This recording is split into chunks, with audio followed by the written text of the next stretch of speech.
Yeah. So good evening, everybody. It's a great pleasure and honor for me to have our instruction course on strategic application of navigation guidance for precise and safe orbital and decubital surgery. A big honor for me to have my co-instructors, Dr. Milind Naik, Dr. Javed, which I'll be again introducing you all before the start of each topic. But at the outset, I would like to introduce our keynote speaker, Dr. Gangadhar Sundar. He requires no introduction. He is a very known face for his academic achievement, for his clinical work, and being the one of the best teachers in orbit and oculoplasty, not only in Singapore, but in India, in US, and international. Dr. Gangadhar Sundar has received his postgraduate residency and fellowship training, residency from India and fellowship training from Detroit. Since 1999, he has been practicing at leading academic teaching institution in the fields of eyelid, lacrimal, orbital and oculoplasty surgery, in addition to various aspects of intraocular, orbital and ocular and axial oncology. He specializes in complex orbital and orbitofacial tumors and trauma, and I think every resident should go through his book on the orbital trauma. He has been working extensively with multiple different oncologists, craniomaxillofacial surgeons, the ENT surgeons, and the neurosurgeons. So it's a great honor to have Ganga with us, and I request to start his keynote address, please.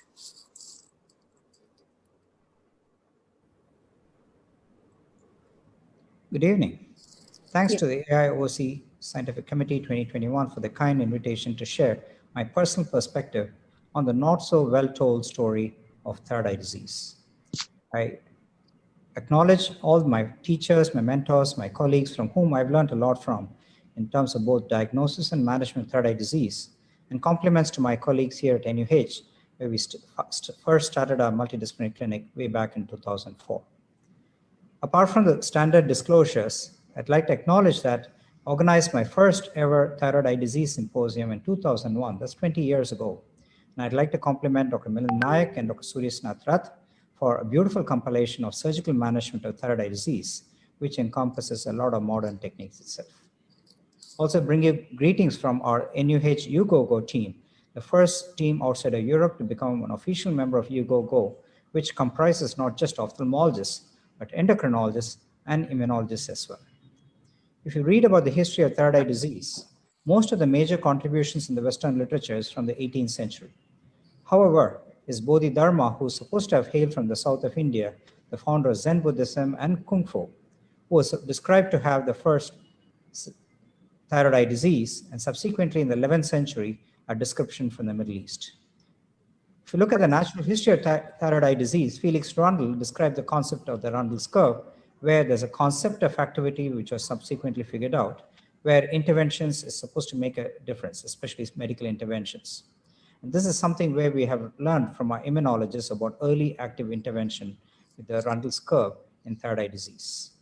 And the rationale here is, although it was described only in the 40s, with the advent of steroids, initially oral steroids, and subsequently in the 70s from the IV methylprednisolone, which was shown to be much highly effective with less toxicity and less recurrences, initially started for renal transplantation. That has transformed the way we manage thyroid eye disease now. So the knowns in thyroid eye disease are, number one, the females have almost a 10-fold preponderance over males. Most majority of the cases are the mild disease, but the moderate to severe disease and sight-threatening disease, even if it comprises 5 to 15%, can take a big toll. Association of smoking is now well known, the charms, harms. First line treatment is well known, is now pulsed IV methylprednisolone, not oral corticosteroids.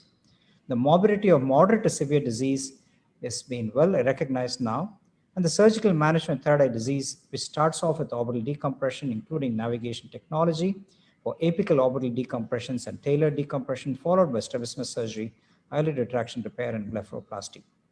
Pathogenesis has been beautifully described over the decades. We now know the important contributions of the interleukins, the IGF-1s, where the role of these on the orbital fibroblasts, which predisposes to the adipocyte formation or myofibroblast formation, depending on which patient has which preponderance of which pathogenesis, results either in proptosis or in fibrosis with diplopia itself.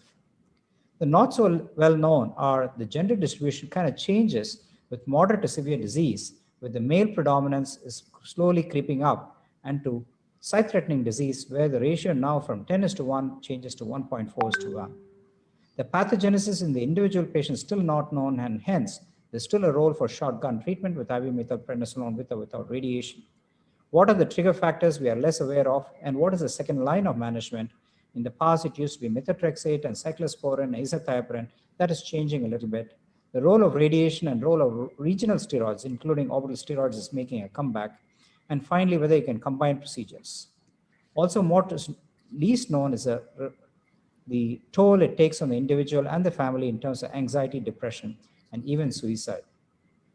And what is really unknown is the genetics of thyroid eye disease, the concept of silent active disease, which is predominantly seen in Asians but can be seen in the Western population, management of persistent active disease, what we call as PAD, and management of refractory disease, where you've thrown it against a disease, whatever you've had, what do you do next? The psychosocial burden on the family and community, and finally, high suicidal tendencies in some of these patients. So these are examples of silent active disease where the classic symptoms of rubor, callus, tumor, dollar is gone, but patients have new onset disease and may be labeled as inactive when they're really active, including patient in the bottom below who's got a compressive optic neuropathy, who was ignored because she had no RAPD, but she had bilateral symmetrical optic neuropathy. Persistent active disease is other terminology which I think is very important, because when you adopt a standard treatment protocol based on whichever guideline you follow, when you have persistent inflammation, what do you do then? That's where the second line management comes in with the modern UGOGO 2021 protocol. So what are the risk factors for severe disease? It's very important that the older the patient they are at presentation, the more severe disease they're going to likely to have.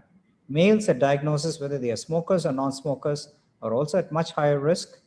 Severe and prolonged hyperthyroidism, hence working in multidisciplinary teams, getting your thyroid dysfunction under control is very important.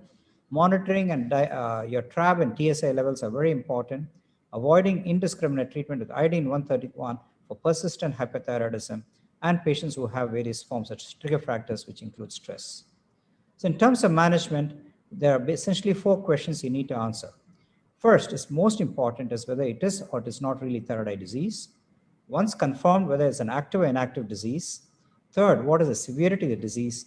And finally, very importantly, what is the quality of life? It is important to take home message that the diagnosis of thyroid eye disease is clinical, clinical, clinical. There are patients who are suspected to have thyroid eye disease, but just because they had normal thyroid function tests, or not so elevated thyroid antibodies, or the CT scan was done and the muscle size was normal, were ruled out to have thyroid eye disease, but did have indeed thyroid eye disease. Here's an example of a patient who had proptosis of lid retraction, thought to be diagnosed and managed as thyroid eye disease, but indeed has high myopia.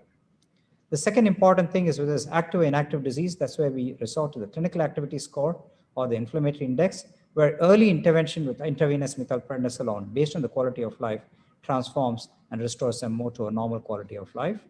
And it's important to realize that people said most of the diseases are mild, why treated proactively? And this is a patient who really follows a Ruddle's curve and has progressive disease from unilateral proptosis, lid retraction, to strabismus and disabling diplopia and keratopathy, where proactive treatment should have made a big difference. The third question is the severity of eye disease, from mild to moderate to severe and sight-threatening disease. And these are examples of patients who have either severe exposure keratopathy or compressive optic neuropathy. And in our book, even disabling diplopia and primary field of gaze come under the severity, where you need to do early intervention. The fourth question you need to ask when you diagnose and manage these patients is, what is the effect on the patient's individual quality of life? There are 2 major scores, the GOQOL scores and the TEDQOL scores, which is a much faster form, which needs to be assessed, which defines the threshold for intervention. Even if so, the new 2021 guidelines say that even if you have mild disease, as long as it's active based on the quality of life, you can resort to various forms of intervention. So what's really new with thyroid eye disease? We are defining lower and lower thresholds for intervention, typically based on the QOL. Early referrals is very important, and typically referral to a multidisciplinary thyroid eye clinics where there are experts managing them, not just from the ophthalmological point of view, but from endocrinological point of view and immunological point of view.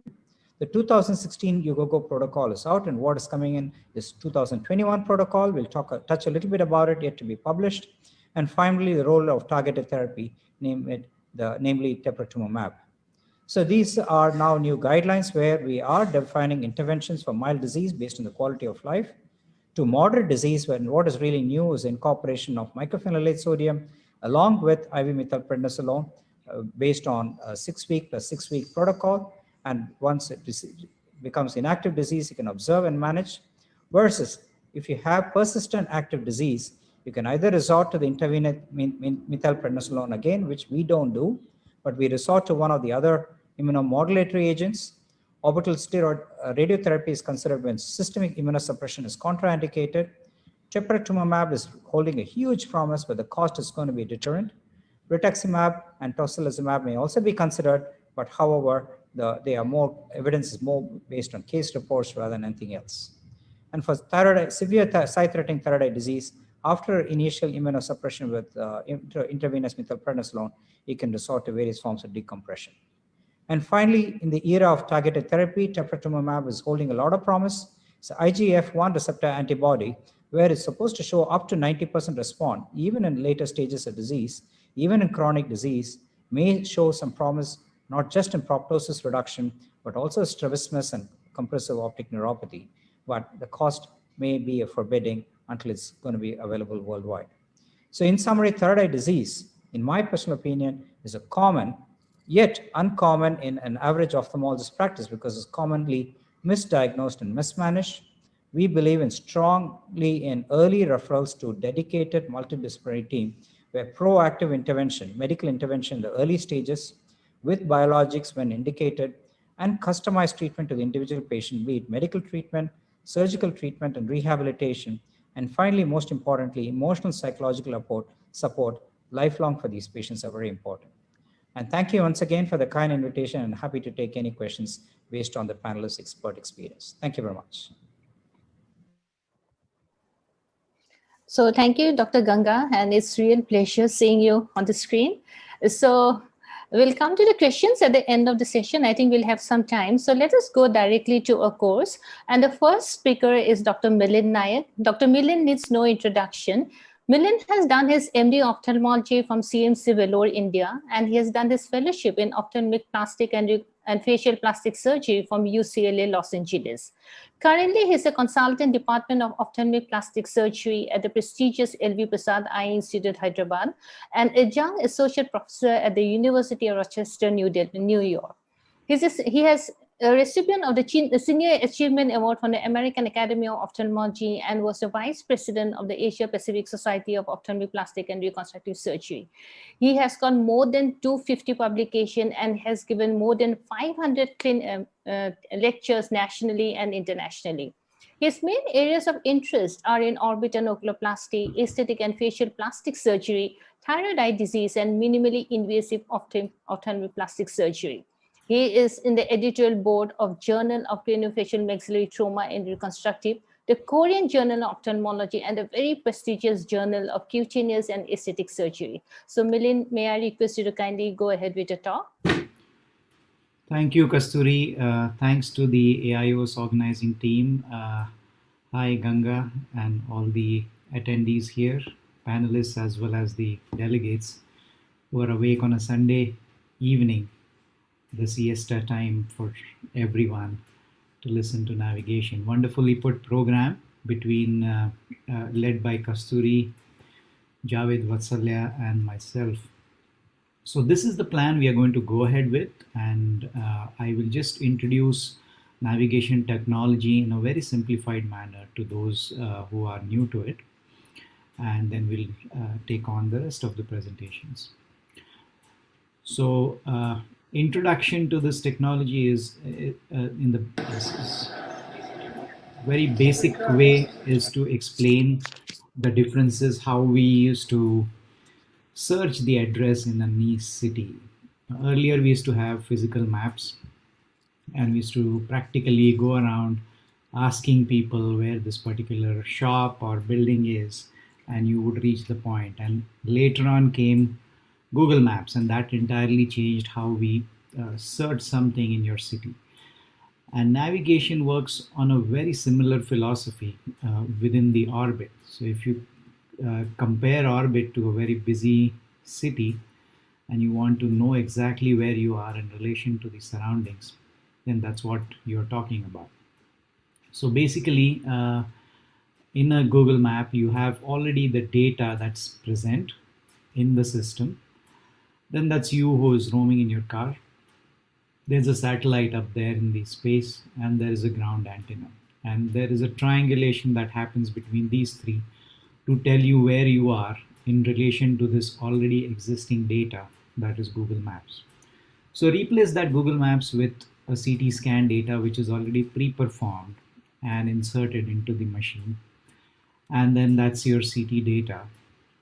Then instead of you, which is the mobile person on the map, you have a patient tracker, and something similar to the satellite is the EM unit that's hanging in just above the surgeon's head as well as the patient's head. And there's another ground antenna which is next to the patient's head again. So there's going to be a triangulation between these three, and it tells you in real life where exactly you are located against the pre-fed CT scan data. So that's an analogy that I would give to explain what navigation is. And we started our journey with navigation in 2016, and I would be further touching upon this topic a little while later after Vatsalya and Kasturi speaks. So with this very brief introduction analogy, I'll ask Kasturi to introduce our next speaker. Yeah, thank you, Milind. So again, we'll be coming back to you. Next speaker is Dr. Vatsalya.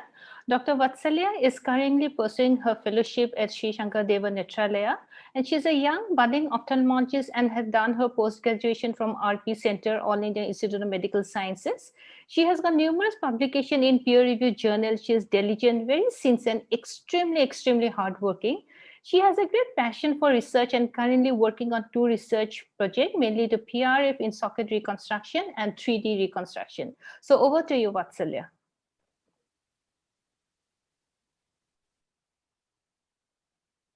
Vatsalya, I think you're muted.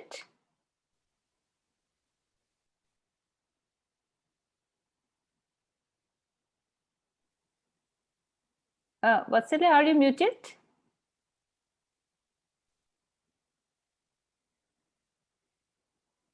Is she there? I think, Doctor, we can, Dr. Vatsalya, will you please keep yourself on unmute? Yeah, unmute yourself. Yeah, please done. She's still unmute. She's still on mute. Dr. Vatsalya, please unmute yourself. I think she is unmute, but we can't hear her. It's possible that she may not be able to unmute herself. So if there's a... Audible? Yeah. Now she is. I'm audible, right? Yes, you're audible. I think the problem was with the headphones. Yeah. Yes. So to begin with, I would like to express my deepest gratitude to AIOC and my mentor, Dr. Kasturi Bhattacharya, to have given me this opportunity to share the platform with such distinguished members in the field of oculoplasty. So today I will be briefly talking about the indications of navigation guidance in ophthalmic plastic surgery. As Milind sir very well explained, in literature, the working of navigation system has often been compared to GPS, that is the global positioning system. The image-guided systems utilize infrared cameras or electromagnetic fields to capture and relay the patient's anatomy and the surgeon's precise movements in association with the patient to computer screens in the operating room. Navigation-guided surgery has widely been used in the field of neurosurgery as well as ENT. In orbitofacial surgery, it has both preoperative and intraoperative applications. So indications of navigation-guided surgeries are as follows: the orbital decompression in thyroid orbitopathy, optic canal decompression, in primary and secondary reconstructions associated with orbital fractures and trauma, orbital foreign body removal, orbital tumor resection, reconstruction of anophthalmic socket. To begin with, orbital decompression in thyroid orbitopathy. Navigation guidance in this particular case helps us in exacting bony landmarks for decompression. It helps us to measure the thickness and locate areas of thick bone for drilling. It exacts the endpoint of decompression based on preoperative planning. In cases of deep lateral decompression, superior orbital fissure often marks the endpoint of surgery. Now, in case of orbital fractures, especially the unilateral ones, the navigation system is particularly useful to perform mirroring, which is far more precise than eyeballing the contralateral site for symmetry. Preoperatively, virtual planning and implant insertion can aid in the selection of the correct implant size and its 3D positioning. Navigation-assisted mirroring, measuring, and simulating help predictably restore the orbital anatomy and volume and achieve successful reconstruction. Optic canal decompression in cases of traumatic optic neuropathy has wide application of the navigation-guided system. A high-resolution CT scan highlighting the optic nerve injury and optic canal fracture is loaded onto the console and a 3D model is obtained. Thereafter, a target is set. Once the target area is reached in the surgery, the navigation stylet can be used to confirm this. So navigation guidance in case of optic canal decompression provides a precise and safe route with accurate target acquisition and minimal complications.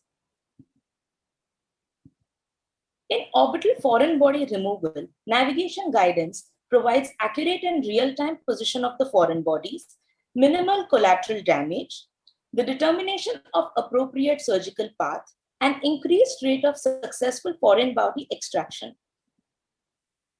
In cases of orbital tumor resection, the navigation helps to accurately localize the target, establish precise tumor margins, avoid any untoward vascular trauma.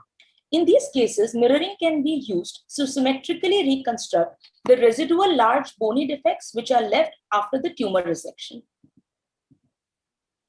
Navigation can also be used in the reconstruction of anophthalmic sockets, wherein mirroring helps to determine the amount of volume augmentation needed for bilateral orbital symmetry.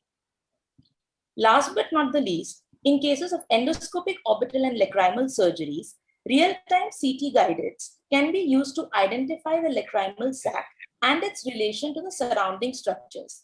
It also provides an appropriate radiological landmark. These are my references. Thank you so much. Thank you, Vatsala. That was a very nice presentation. So should I go to my topic?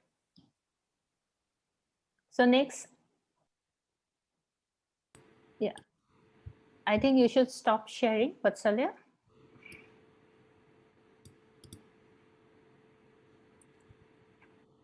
Oops, that's it. Yeah. Milind? Just give me a moment. Yeah, it's a pleasure to introduce Kasturi, who actually in the field of ophthalmic plastics does not require an introduction, but for the sake of the audience who do not know her, she is the director of the Sri Shankar Deva Netralaya at Guwahati and also has been heading the Department of Orbit, Plastics and Reconstructive Surgery at the same center. She has been the recipient of more than 38 national and international awards, including the most prestigious award of our country, that's the Colonel Rangachari Award in the year 2008. She was also this year awarded a FICO fellowship by the AIOS, which was an honorary fellowship given to very few who have accomplished so much in this field that you confer that to them without actually going through the process of the exam.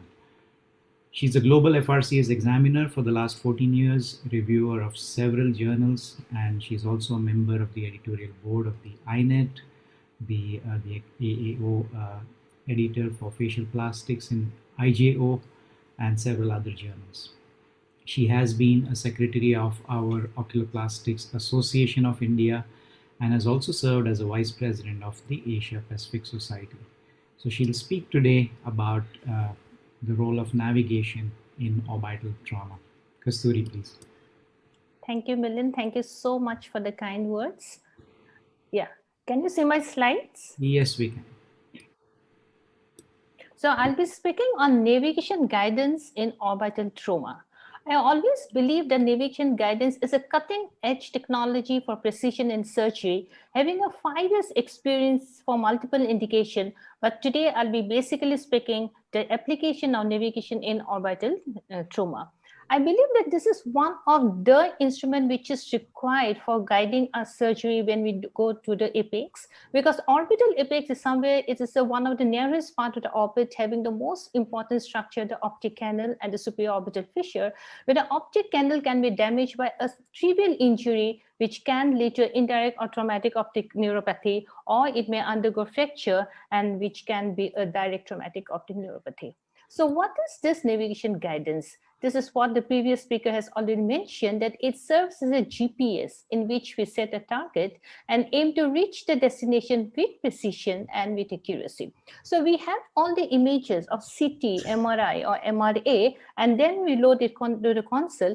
Advantage is that we can evaluate in the axial, coronal and the sagittal along with the DICOM film, and then once it is being done, we set the target in the navigation system. We mark the point of entry and the point of destination and set up the electromagnetic field. And the most important, that we have the sensor, that is the stylet, which guides us during the surgery. And once we do the registration, we go ahead with the surgery. So I have been extensively using it for the preoperative planning, especially for when there's a fracture of the orbital walls, and especially when you see the orbital wall fractures are involving both the vertical matrices and also the horizontal matrices, and you get impure fracture where there's an involvement of the orbital rim, and also there is a fracture of the walls of the orbit. So in such situation, navigation really helps to customize the reconstruction of the orbital walls.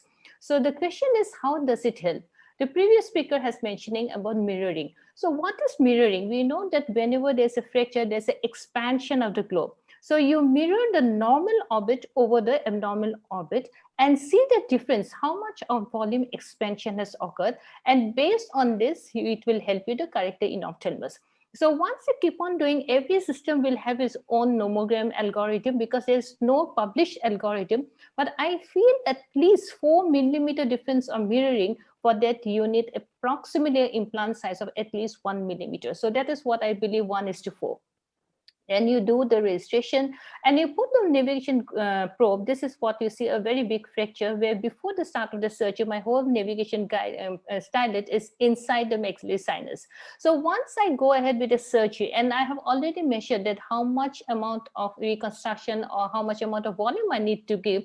And this is the MTB that I'm using, the Medport titanium barrier that I'm using. And so I'm also putting it in I'm contouring it, giving it both inferiorly and medially. So approximately I'm getting 2.5 millimeter volume inferiorly and another 2.5 millimeter volume medially, so giving a total of 5 millimeter volume. And this is sufficient for the amount to correct the enophthalmos as in this patient. And at the end of the surgery, you can see that my stylet is there. It no longer goes into the maxillary sinus, which shows that I have done an effective correction or the reconstruction of this broken socket. So the advantage of this, that you can see all the CT images in the axial, the sagittal and the coronal, and also you can see it from the anterior to the posterior, from superior to the above, and you can change the color while you study the films. You can change the color, you can have in different colors, and you can color the blood vessels, you can color the muscle, and most important, you can have a detailed evaluation of the fracture, especially in the bone window, which is the system that we want when we want to examine the bony defects.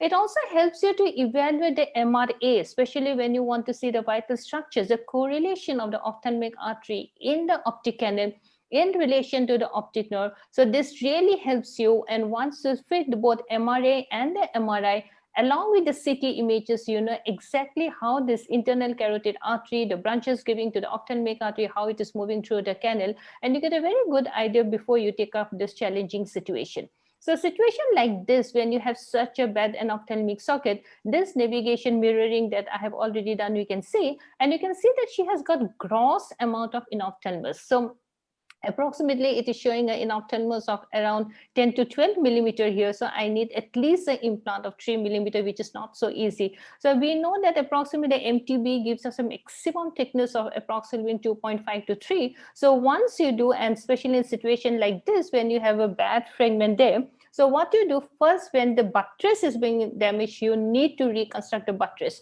So once you reconstruct the buttress, you can see the whole buttress is moving out here. And this is usually done by the titanium blade. And once you stabilize this buttress, as you can see the inferior rim buttress is being stabilized, then whatever manipulation we do in the walls, it does not matter. So once it is being stabilized, there's an infraorbital nerve that you can see. And then by hand over hand technique, you release all the tissues. And once the release of being tissues, again, I'm going for MTB here because I really need a thicker implant to be here because she has got gross amount of the inoculum, as you can see here.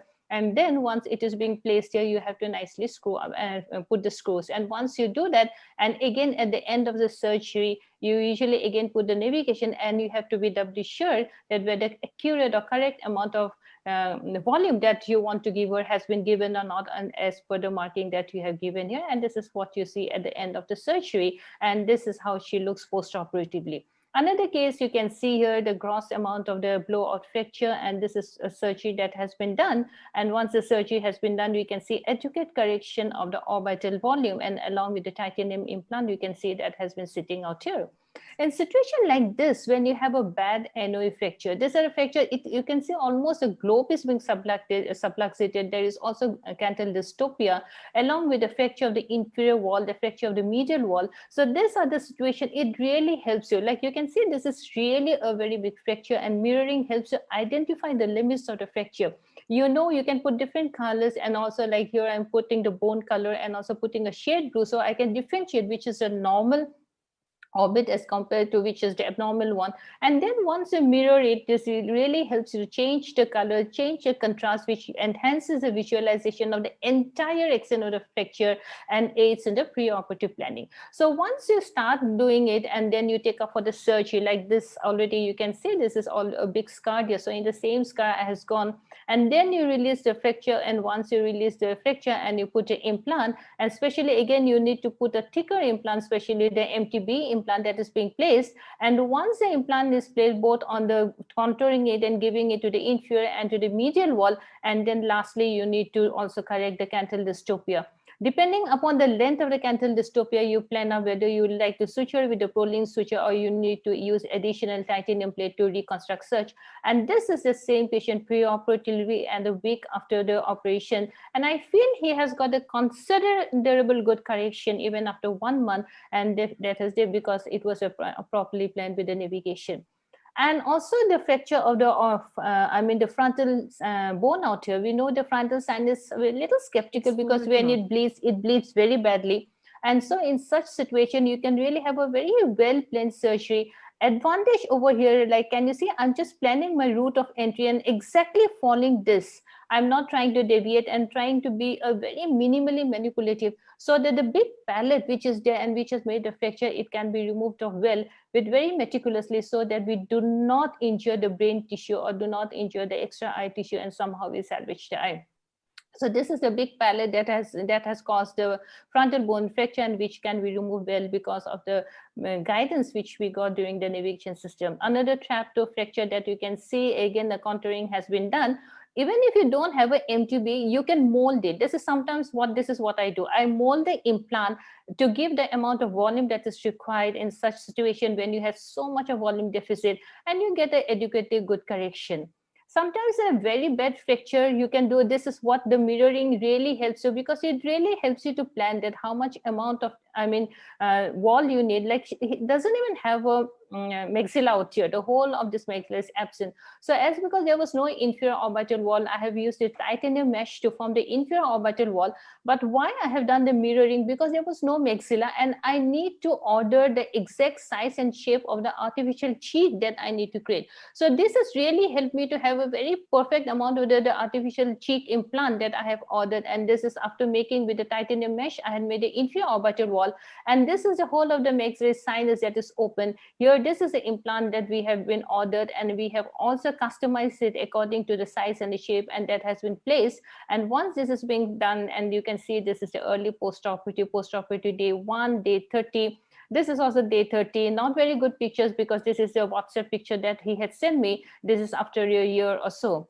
So in situation like this, when you have bad fractures like this, that is an impure fracture that I have shown you involving the orbital rim, involving the orbital plates, I think the navigation sometimes help you to assess the volume as a whole. So this is the volume assessment where the pink is the broken one and the blue is the normal one. And then you can go for very effective correction. This is also something like a delayed fracture. Now I know how much amount of volume I need to correct this patient, also where to put the titanium plates, because you can see both the rims are impure fracture.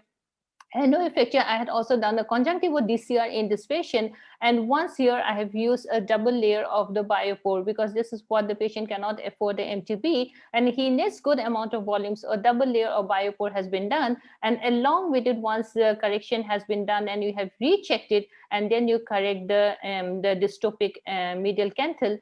And then this is here, I'm using a titanium plate because I need to, because it's very shortened ones. It has so much of fibrosis.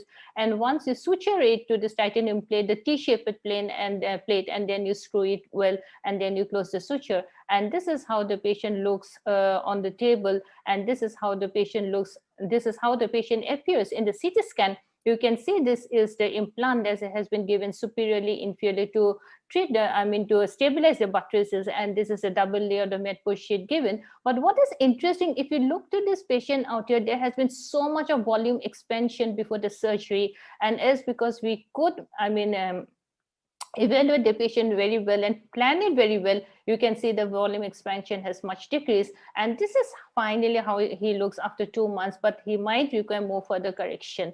Orbital apical surgery is something I feel that this really has a very important role in the navigation, because you can see it all the scans together, the axial, the coronal, and the coronal and the sagittal. You know exactly which level you're going, and you can correlate in all the planes. And the advantage of this is that you can also, before the operation, you know what is the length of the optic canal, whether it is 0.6 or 0.7, because there's a variation from 0.6 to 1.1. And then once you know what is correlation of this optic canal to the surrounding structure, it really helps to take up some challenging surgery even in the orbital apex. Like why I'm telling you navigation is necessary for the optic canal decompression. Like say this is the navigation I'm using here.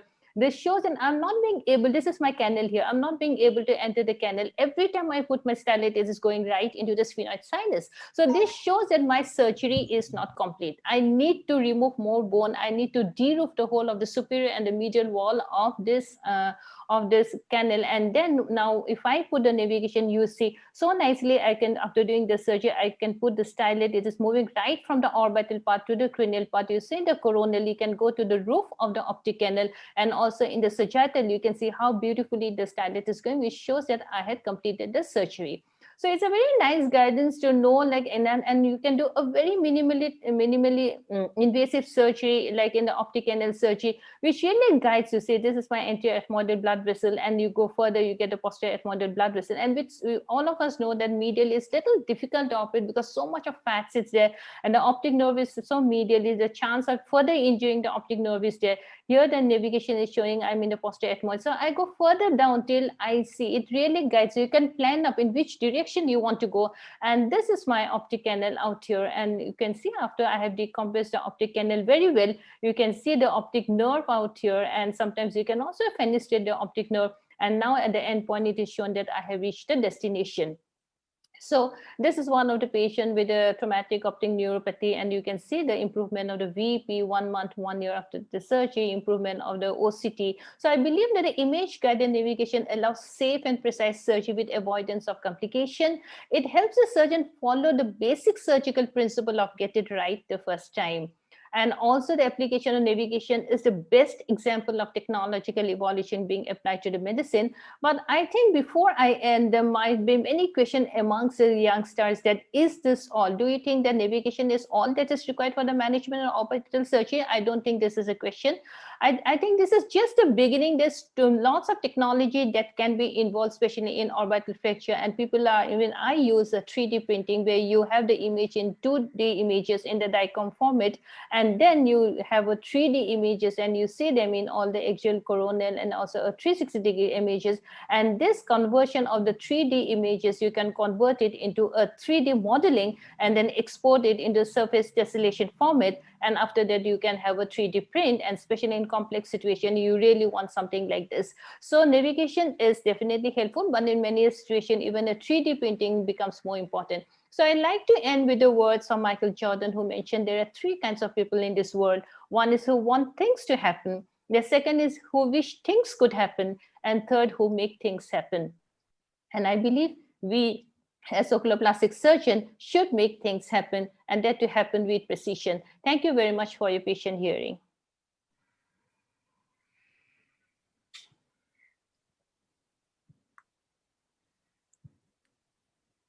Can you hear me? Yeah. Hello? I can hear you, Kasturi. Yeah, so we'll go to the next speaker. Next speaker, Milind, are you taking up your topic now? Yeah. Is Javed now? Okay, Javed. So it is my great honor to introduce Javed. So Javed needs no introduction. He's one of the finest clinicians and scientists of India, and he's currently editor-in-chief of the journal Seminars in Ophthalmology. He heads the Govindram Seksaria Institute of Technology at the L.V. Prasad Eye Institute, India. Javed is also the alumni chair of ophthalmology at the L.V. Prasad Eye Institute, Hyderabad. He is currently the Hong Leong Professor at NUH Singapore and DAAD Professor of the Ophthalmology and Anatomy at the Friedrich Alexander University in Nuremberg, Germany. He is also the visiting professor of WI Warsaw, Poland, and he is among the rare recipients of the Senior Alexander von Humboldt Award and the Indian Nobel, that the recipient of the Shanti Swarup Bhatnagar Award is too prestigious, and he is one of very few Indian oculoplastic surgeons to receive this, the highest multidisciplinary scientific award by the government of India. He has described 3 new diseases of the lacrimal system along with their classification and the clinical pathological profile. He was honored by the 2015 A. Soppers Merrill Rich Award for the path-breaking work in the understanding of etiopathogenesis of punctal stenosis. He is the section editor for 13 journals, associate editor of Survey of Ophthalmology, and to his credit, he has got 477 publications, and has delivered 326 conference lectures, including 12 keynote addresses. He has conducted 25 instruction courses, 30 live surgical workshops, and has been honored by 35 national and international awards, including the 2020 American Academy A. Soppers Lester T. Jones Award for outstanding scientific contributions to the science of ophthalmic surgery. It's a great privilege I present before you the recipient of Shanti Swarup Bhatnagar Award. Like as I mentioned, I think from Plassey only Dr. Santosh Hanowar and Dr. Javed are the recipient of this award, very prestigious award. And it's a great honor to have you with us today, Javed. Javed, please. Thank you, Kasturi. I would begin by thanking you again for giving me this opportunity and AIOS for giving us this platform to be discussing navigation-guided lacrimal surgery. A tribute to all these people who have made this presentation possible. These are my financial disclosures. So somewhere in 2016, early 2016, we were able to put this terminology in literature, which is called as IGDL, image guided dacryo-localization, which encompasses all those maneuvers which are used to localize not only lacrimal sac, but other parts of the lacrimal drainage during any maneuver or while managing any disorder. Well, there is a lot of discussion that has already happened in terms of trauma that Kasturi has already shown, and Milind will show about foreign bodies. So I won't deal with those that deal with lacrimal trauma. So I thought I'll just exemplify the significance of using navigation in a complex congenital nasolacrimal duct obstruction. This is a 16-year-old girl, as you can see, who has a left eye fullness. There is an obvious microophthalmos with a coloboma that you see. There is a hypertelorism, there is cyanophorus, and obviously her main issue was that there was a discharge, and you can see rhoplast is positive there on the left side. What has happened is that her left nasal cavity is hardly developed. You can see that there is a hypoplastic nares, there is a gross mid-facial hypoplasia, and there you can see an antimongoloid slant. of the eyelids. So, and then you can see also a scar, which shows that there was a possible repair of cleft lip. There are a lot of dental anomalies that are being treated. You can see the palate is quite high arched, and this is showing a retinoporoidal coloboma. But if you look at that nasal cavity, the picture on your left, what do we see? We see that there is a nice subtle perforation through which you actually see the middle turbinate of the opposite side, but there is no nasal cavity here. There's only the floor that is there, and that too is atretic floor. And at the end of it, you see a very tiny atretic posterior choana. If you look at the other normal nasal cavity, there is a large concha bullosa, and there you also see the same subtle perforation that I was showing on the image on the left.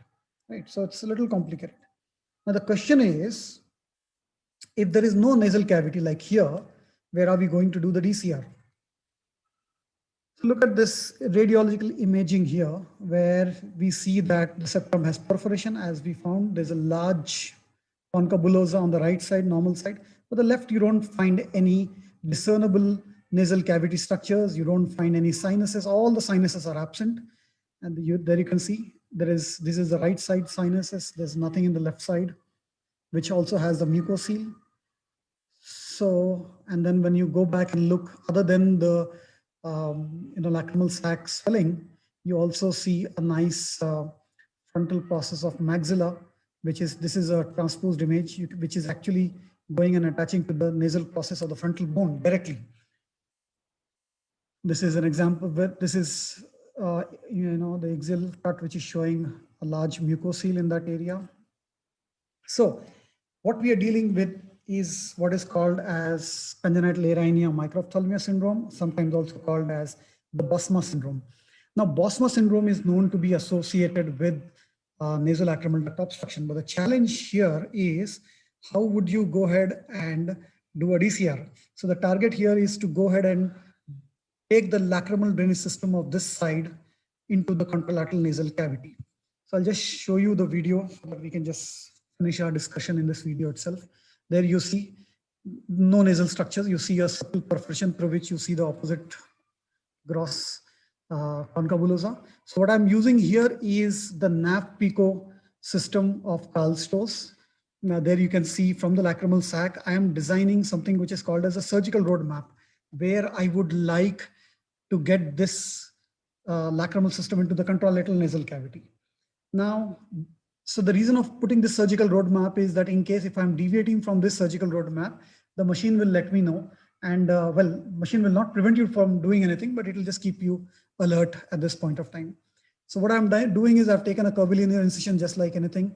So this is the frontal process of maxilla that I was telling you, which was attached straight onto the glabella.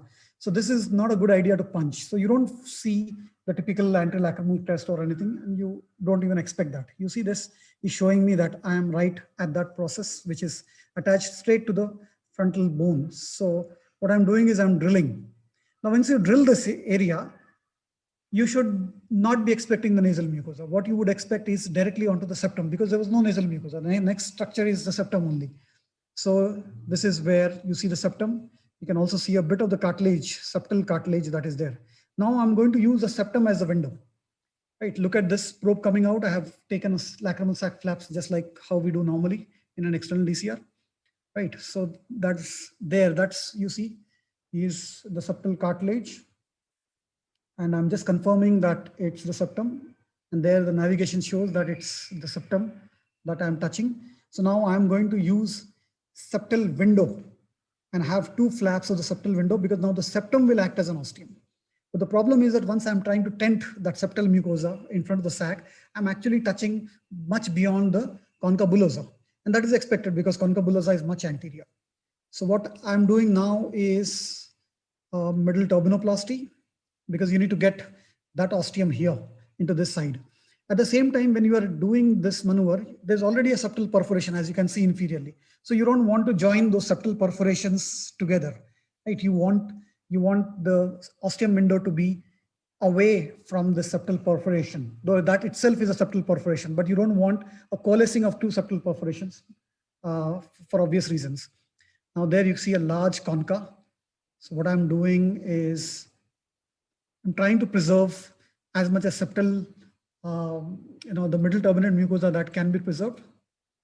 Now you see, this is the probe, that's the anterior flap of the sac. Now what I'm lifting is the flap of the septum, which will now come and join with the anterior lacrimal sac flaps.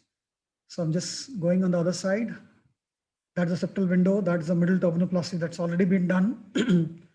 And what I'm doing is I'm using a Crawford from the opposite, the canalicular system into this contralateral nasal cavity. And once we do that, just make sure that the middle turbinate is well mucosalized. And if you see that opening is much higher and it is not coalescing with the septal perforation that's there. Just make sure that you don't, remove a little bit of these exposed bones because they can cause granulomas or reactive osteitis, which we don't want in the postoperative period. There you see, that's the end of the surgery. And this is an example of seeing that at 4 weeks, that's the septal perforation downstairs. There is a nice bridge of the septum, which is a good thing. And there you see the ostium over here. So what do you see in the ostium here? There is a little bit of the granulation tissue that's around the internal common opening. The tissue itself around is a little bit granulomatous, which obviously would need management. There you see the irrigation fluorescein endoscopic dye test is showing the movements of the common canaliculus onto the septum now, which is a little, it's a little uncommon to find that. Now what I'll do is at the end of 3 months, I'm going to show it to you with a direct 70-degree telescope. This is a 70-degree telescope. So you're seeing lateral wall. There you see the original septal perforation. And there you see a beautiful ostium on the septum. And these are the air bubbles that are coming from the contralateral ocular surface when the patient is trying to blink. There you see it's well mucosalized, quite dynamic and beautiful internal common opening. This is described, and you can read this paper for further details about the surgical techniques. So in conclusion, I would say that complex CNLDO in this context of navigation is getting, it's not that it was not common, it's just that we are increasingly diagnosing it now. And these kind of cases, especially like Bosma syndrome, need meticulous clinical examination and preoperative planning. And now you have seen how navigation actually helps in these surgeries. Otherwise, these are really as good as impossible to do surgeries. And there's a lot of risk in doing that. And ultimately, while we all, Kasturi, me, will all talk about navigation today, what is important for all of us to remember is that the anatomy that you have in your brain is the most important thing. And these are adjuncts to help us. They will not be able to replace the surgeon's skills intraoperatively. But if you use all of these together, it usually leads to fruitful outcomes. This is the next level challenge where navigation would help us. What would you do if you don't even have either of the nasal cavity? Then what would you do? That's where we'll discuss sometimes else. Thank you very much. Amazing presentation, Javed. Like, I have no words. So I think we'll have all the questions at the end. And so let me introduce. Where did I keep this slide? Can you see? So now our next speaker is Milind. Can you see my slides? Yes, Kasturi, we can. Kasturi, we can. So I have forgotten to show this slide because already I have mentioned that Milind has done his MD from India and fellowship from UCLA. He is the consultant of the prestigious LV Prasad and also the associate professor in Rochester. He is one of the very few Indian oculoplasty surgeons to have a senior achievement award. I think you and Santosh, right? And Shubhra also received an award. Not very sure, but I think he is one of the very few, and he was the past vice president. He was also the secretary of Asia Pacific Society of Plastic and Reconstructive Surgery. Then he became the vice president, has got multiple publications, and his areas of interest definitely orbit oculoplasty, but aesthetic. He's very passionate about aesthetic. He is the editor. He's the editor board of multiple prestigious journals. So over to you, Milind. Thanks, Kasturi, once again. And I'll continue with my talk on navigation in orbital tumors and trauma. And obviously, with a tool like this in your hand, all of us are going to zoom down on similar indications. And obviously, there will be a little bit of overlap, but let's go through unique examples. So our journey with orbital tumors and navigation started with this one very sad case report that we had to publish, where we removed a schwannoma and everything went so well in the surgery. We were excited. And next day, the patient had no PL. And when we tried to investigate in a very rapid manner involving the retinal surgeon, the interventional radiologist, we realized that we had knocked off the ophthalmic artery. There were no intraoperative clues, and we really have no clue what happened. We have only hypothesized the possibilities in this description of the case report. But this gave us an example to think about how we can proceed with this approach a little more safer, and that too with navigation. So here is another case in the post-navigation era, right, proptosis, and you can see very similar lesion to what we operated earlier. But here we had the tool called navigation with the CT angio data that was fed. So once you have that information, you will know exactly where the nerve is in relation to the mass. So here it was superomedial. So the nerve as well as the ophthalmic artery was highlighted, and that's something which this tool enables you to do. So if you look at these clippings, you can see that we are able to know where the nerve is, where our active tracker is at the time of surgery. So we are precisely going to be able to avoid going close to these vessels. So the axis chosen here was again inferolateral transconjunctival, where we went between IR and LR to reach the lesion, staying away from the nerve as well as the vasculature. So one example how we can remove these deep tumors while being more aware of the vascular and neuroanatomy. And you can even set alarms in this instrumentation if you are a certain millimeters close to them. Another very nice example of an orbital foreign body, Kasturi showed a pellet removal. This was an iron piece, and I'll just run this video which demonstrates the procedure. You can see the entry wound on the left eye, and that's where the foreign body is. I would say this is in the anterior to mid-orbit, superomedial.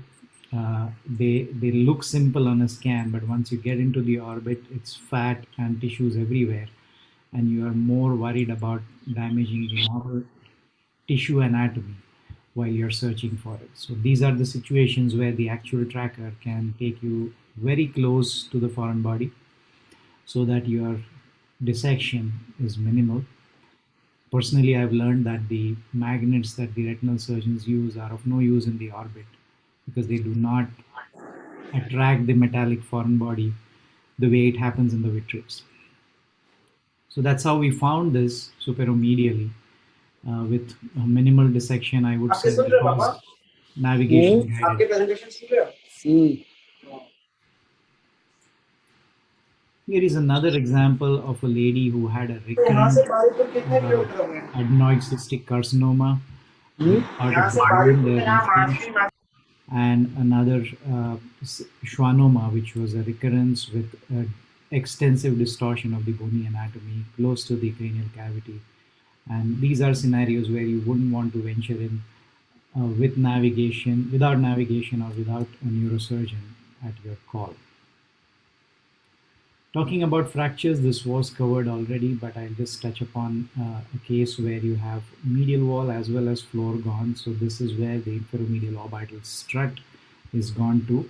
And these are cases where your mirroring technology comes into play. This video is was shot on a different patient, but it explains the process very well. So here is a left fracture. You can see a similar kind of fracture where floor and medial wall along with the strut is gone. And whenever a strut is gone, you really need a 3D plate which manages the floor as well as medial wall. You can see that the The force duction was affected, although there was no entrapment. So what we did here was to really go corner, cut by cut, and we reconstructed the additional volume. You can see that I'm marking these. These are done by the clinician as a preparation to calculate the volume. So there is a little bit of subjectivity in it, but nevertheless, that helps you understand how much is the volume expansion that has happened on that side. And that will also then give you the way in which the plate has to be contoured in order to get the correct result on table. So we went transconjunctivally for this patient, and here we are checking the position of the fractured floor in relation to the other side with the tracker.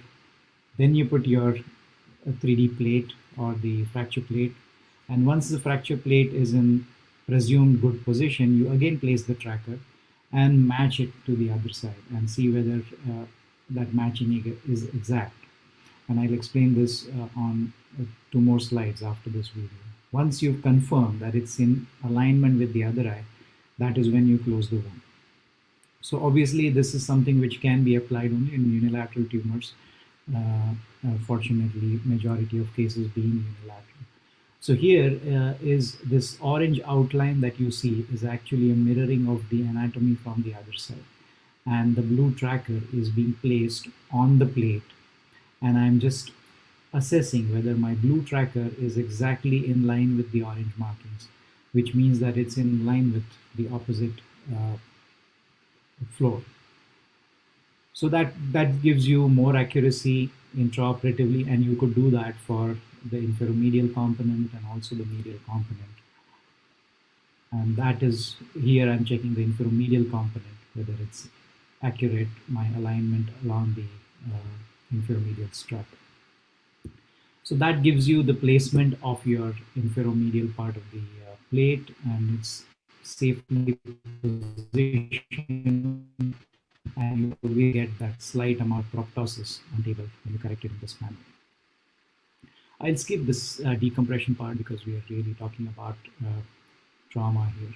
So just to summarize, for tumors, vascular safety during excision is a lesson learned, and navigation certainly helps here.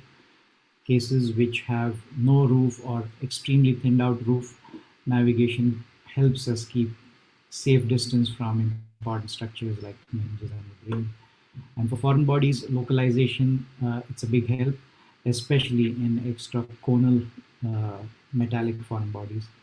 And in fractures, I found it most useful in mirroring for unilateral trauma. Thank you. That was an excellent presentation, Milind. So now we'll open for discussion. So let's start with the first topic. Any questions for Dr. Ganga is here? I can see Dr. Ganga. Are you here? Dr. Ganga, are you here? Yes, I am, Kasturi.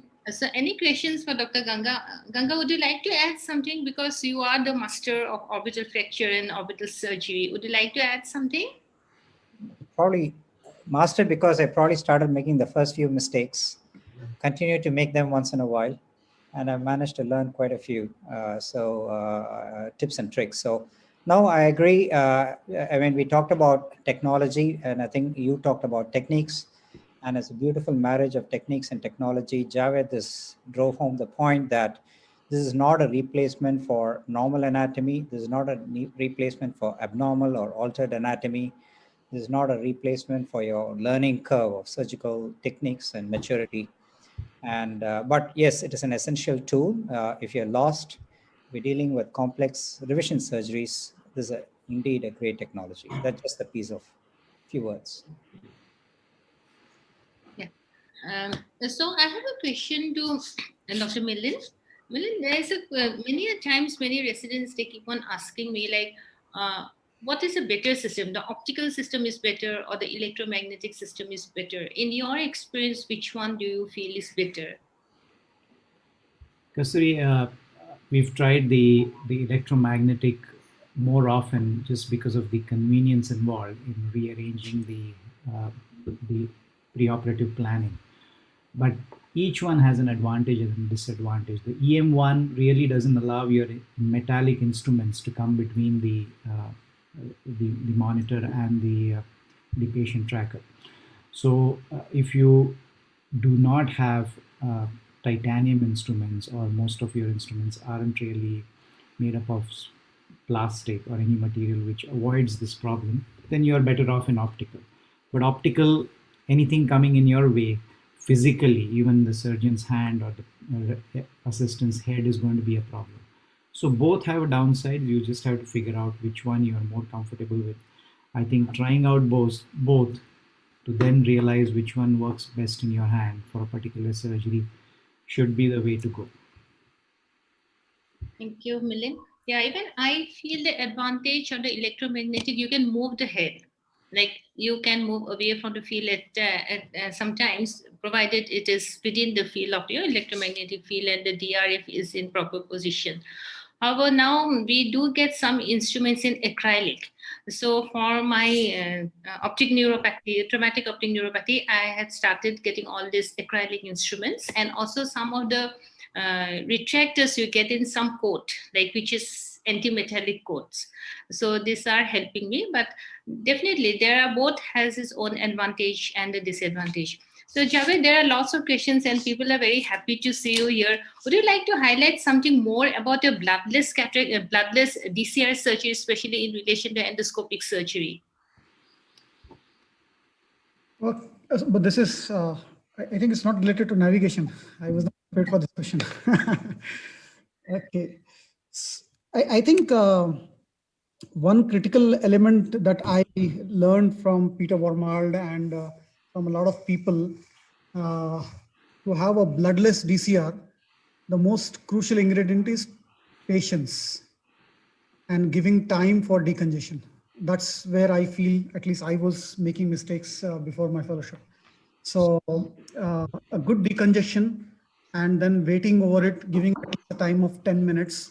So I usually pack it and then go and wash up and come. So by the time you do everything, the nose is usually very good. That's one aspect. The second aspect is, I think you need to know the nasal anatomy, like you know every layer of the orbit, what is going to come, what is not going to come in front. So I think if you have that element of anatomy, then you would avoid certain areas which have tendency to bleed and which are not necessary, but sometimes get usually involved in DCR. So I think a few of these things would matter, and obviously a little more practice as you do, things will get better. I have seen some wonderful surgeries, like you have shown some orbital apical tumors, and where you have gone endoscopically, and where you could even like avoided the major arterial system. So, did you have a MRA? Incorporated to the system, or how did you go ahead with such complicated vascular lesions in the orbit? Yeah, if there are vascular lesions, then it's always better to at least, ideally to have an MRA incorporated into the system. And the Stealth 7 system, you can alternate between CT and MRI also during navigation. So you can use, like if you're doing, say, you want to do something else on the bone as well, so you can have CT incorporated, and simultaneously you can have an MRI incorporated when you're going at the apex. All said and done, as Ganga was talking about, I still feel that how well you are aware of the anatomy of the vessels without help of navigation, is the foundation, and then navigation actually helps you to refine it by 4 or 5%, but 95% will still be contributed by how well you are aware of not only the anatomy, but anatomical variants. Yeah, even I feel that it is basically a pre-operative planning. It really helps with pre-operative planning, and it guides you like which way you go and how do you go. But ultimately, the whole operation depends upon your surgical skill and your surgical hand. Any other questions for any one of us? Milind, would you like to ask something? I think one of the points you want to get across, Kasturi, at least to the beginner who's yet to invest in technology, is navigation accuracy is only as good as the accuracy of registration. Mm-hmm. In other words, you don't get your registration right. And that's where the electromagnetic versus a bony registration kind of comes in. Because typically with the EM, number one, you're looking at a very small focused area, maybe one orbital apex, and that's about it. And the area it kind of covers is the size of a football or a basketball, no more than that. So we're dealing with more extensive craniofacial, orbitofacial procedures. Then the EM system, especially, it's right in the proximity of where the field is. You're moving between the right side and the left side doesn't come in, and that's where the optical tracker comes in. And if you have a lot of soft tissue damage and you're doing surface tracking as a reference point, you're going to be way off. And you have to sometimes factor in a factor whereby sometimes on the table you start re-registering all over again. Whereas if you do a bony registration, which usually comes along with the optical tracker system, then the accuracy is far more precise, especially dealing with the orbital apex, skull base, near the carotids and so on and so forth. So just that, want to get that message across, that registration is just as important as navigation. Navigation only takes up about 10%. You do your routine surgery, and when you have a question, am I there yet? That's when the navigation comes in, you verify, go back in, and then go back to conventional surgery. Yeah, even I feel so, like, especially for me, whenever I do any apical surgery, especially when I go for traumatic optic neuropathy, like without navigation, I would not have dared. Like even now, I feel that sometimes it's very difficult whether you know that whether you have entered the canal or not, and it's really challenging with all the fats coming, bleeding coming. So this is the only surgery what I feel is 100% I want the navigation. Without the navigation, I would not have dared. And also sometimes in the thyroid eye disease decompression, when you really want to go to the superior orbital fissure, I think that is a very good guidance that whether you have reached the lateral aspect of the superior orbital fissure. So that is also one very important indication that I feel. And especially when you have a foreign body in, having a fracture of the frontal bone, you can nowadays in the still age system, you can just draw the cylinder in which way you need to go. And the maximum how much amount you need to navigate within that cylinder. So you can just draw it like I want to go within this 2 to 4 millimeter range only. So the whole cylinder they will draw, and it really helps you to go exactly during the surgery. Like even if there is an error of supposing 0.5 also, the cylinder will not show you. Like immediately it will show that there is an error. So these are some modification it has come with the still age system, especially when you really want to go for very very minimally invasive surgery.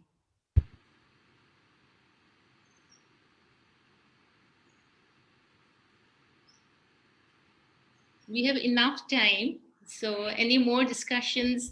So Javed, if you have any good videos, you can show some of it, DCR videos, because many of my fellows and residents, they really want to see some of your DCR videos.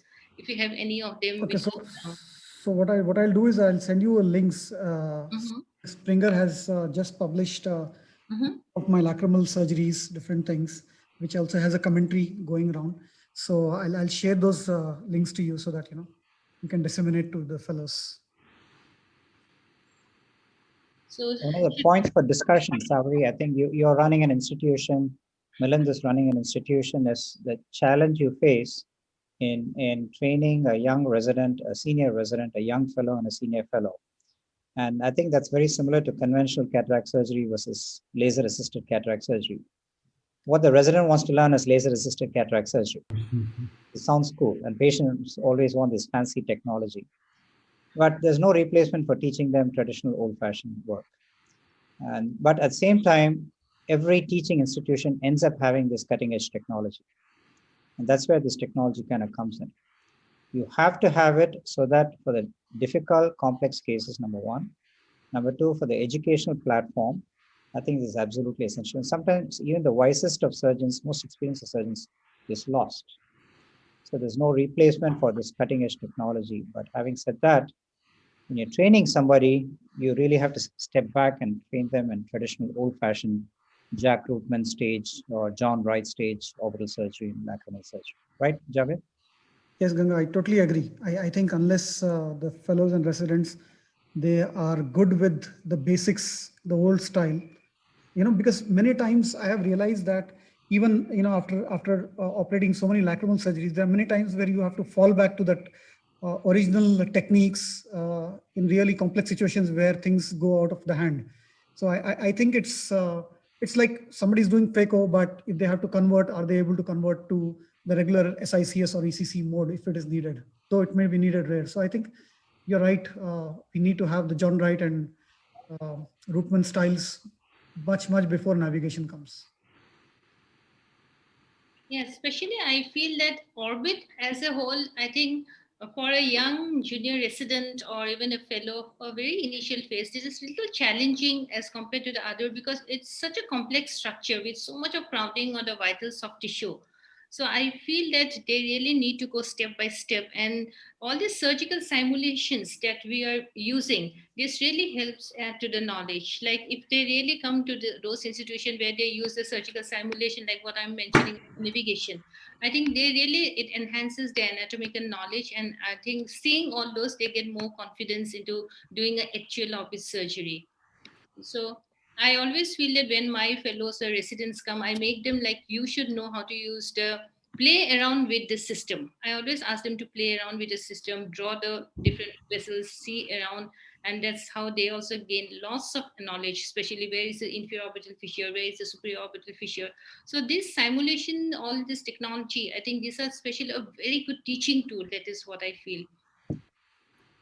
And now the world has changed so much. Now, along with the navigation, people are coming with augmented reality. So this is what, like the only this one disadvantage with navigation is you work here and you need to see in a different direction. You need to see in the screen. But this is as opposed to augmented reality. This is something like a navigation system only where you see and you feel. The simulation has role, a definite role, but it should be used only for those challenging situations. That day I was in a meeting with many mentors all over the country. So I still feel that in all big institutions, whoever is running a residency program for small surgery, like for cataract surgery, there should not be an extra fellowship after doing a residency program from any institute. But for oculoplasty or for retina, for glaucoma, for pediatric, there can be an extra fellowship, right? So that is very important. The basic, all the training should be there in the residency program, and everyone should be able to do a basic surgery, basic DCT, DCR, basic cataract surgery, entropion. I think it should be there in the residency program. In fact, we are now working with HoloLens technology with augmented reality and kind of virtually simulating the surgery. And with patients on their hands, we wear a headset now when we're doing orbital dissection. I think I'm an old dog now, still having difficulty adapting from conventional technology to fancy new cutting edge technology. I think that's the way to go. And that combined with robotic surgery eventually will be where Kasturi can sit in Guwahati or even in her own bedroom and be operating on a complex tumor that I have here in Singapore, and she can use this technology. I think that's the way it's headed at this point of time, especially with 5G technology coming in. So you're absolutely right. Yeah, I feel, yeah. I think ultimately the cutting edge technology will be augmented reality for us. That is what I feel. And people are already working on it. I think the retina surgeons, they're working on it. The Leica has come up with a very good microscope where in the eyepiece only you can see everything. So this is basically a head mount and the eyepiece mounted, which comes in a Leica microscope. And amongst all the microscope for oculoplasty surgeon, those using microscope, because I use both microscope and a loop, I always feel the Leica gives a very wide range of view. So that is one of the best microscope for oculoplastic procedure. And since augmented reality technology has come in that, microscope, it will be a really cutting edge. It will be like something, just it's a earth shattering view you will have, like something different viewing you'll be getting it.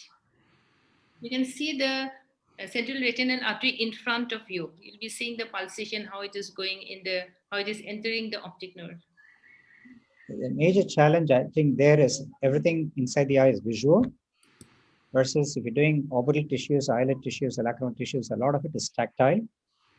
And we don't have yet technology which can translate the sensation of the robotic tools in augmented reality to your fingers to figure out whether it's mucosa, whether it's muscle, whether it's soft tissue or scar tissue. So you still have to make decisions based visually, based on the current level of technology, because we rely upon tactile feedback a lot. And I always say oculoplastic surgeons, the instrument is your third eye. The tip of the instrument is your third eye. For general surgeons, the tip of your finger is the third eye, and that complements us. Whereas for intraocular surgery, it's all visual, just two eyes, and that's about it. Depth perception. Coming to the navigation system, let us just tell for the, I think the audience are still listening to us. That is what I'm still getting some SMS. So I feel that there are different ways. One, the Medtronic, that is what we use in India. I think both Milind, Javed and myself, we are all using the Medtronic still system. But there are other also system like the Stryker system is there, the Brain Lab. That is what I have seen in John Hopkins when I first gone there. They usually use the Brain Lab system.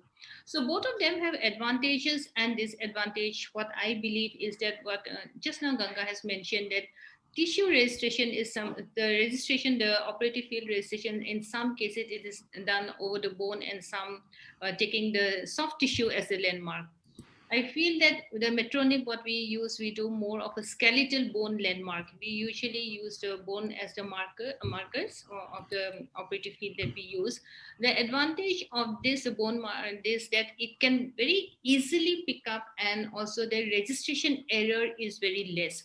Conventionally, it is accepted the 2 mm error has been accepted, but from my experience, what I do, I make the same person do the registration. I have a specific OT technician who helps me, and he only does. And I have seen recently his error has come down like from 2 to 1.7, 1.4. It has also come down to LS is something nearing 1.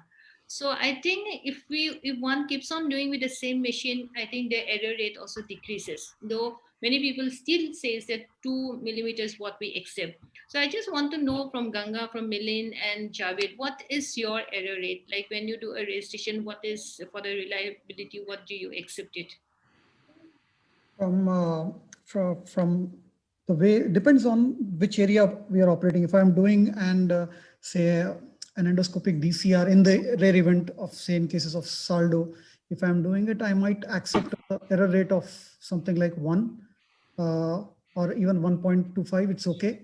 But if I'm operating at skull base for anything in the apical orbit, Peter Wormal used to tell us that you should not accept any error that is beyond 0.5 mm, because that can be really lethal in those areas. So he would always make sure that it would be always like 0.5 and not anything more than 0.5 for anything in the orbital apex area.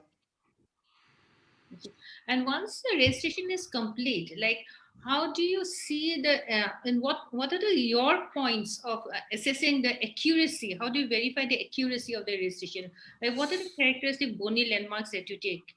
So for me, I usually take perpendicular plate of the ethmoid as one landmark for myself. It's quite easy, internal landmark, because you can accurately pinpoint endoscopically also the landmarks, and then you identify anterior and posterior and see how much difference is coming.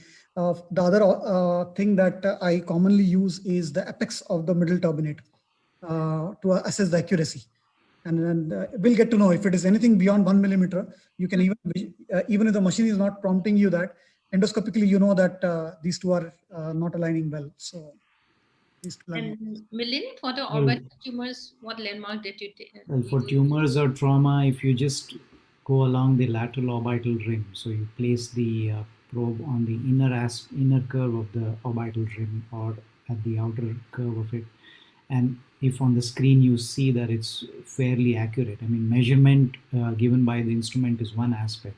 The other is your own personal judgment as to where the tracker is anatomically and where it's showing up on the screen. If they match well, then I'm ready to proceed and not re-register again.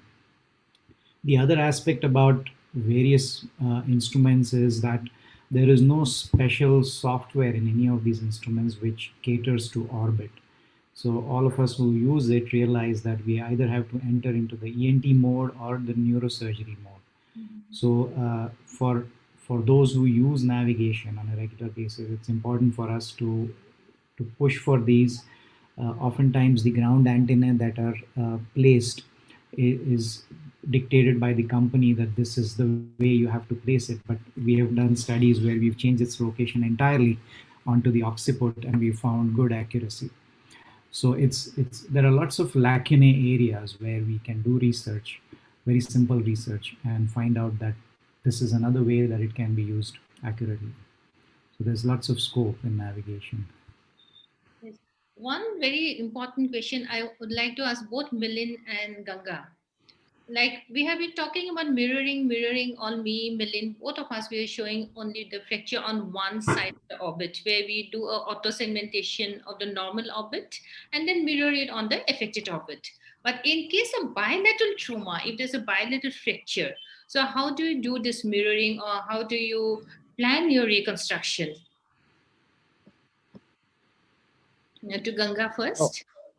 Yeah, a pertinent question. And I think if you're talking purely about blowout fractures, we ended up having analyzing a whole bunch of Chinese orbits, Indian orbits, and then Malay orbits, and we do an average summary for badly disrupted bilateral combined floor and medial wall fractures and came up with an angle.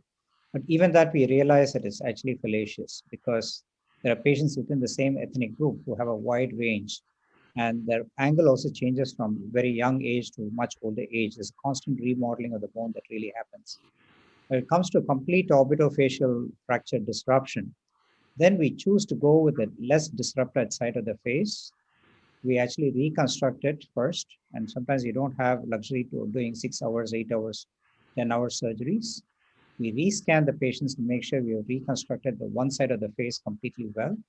And then the second sitting around, based on what we achieved on the one side, we go back to the second side and then try to mirror and approximate the first side we've reconstructed.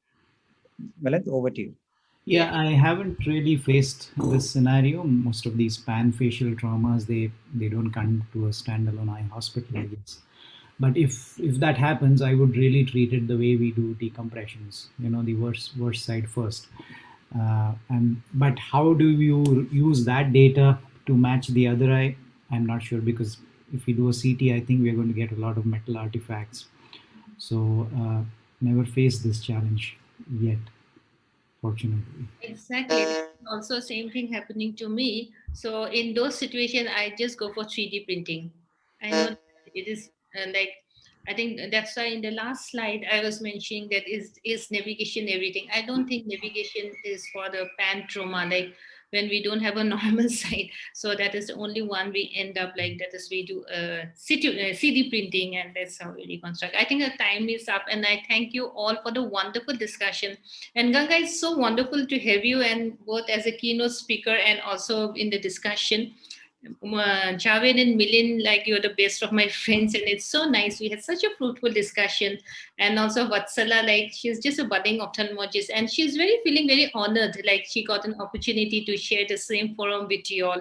So thank you very much, and hope we again continue this session, hopefully next year again. Thank you so much. Thank you so much. Thank you.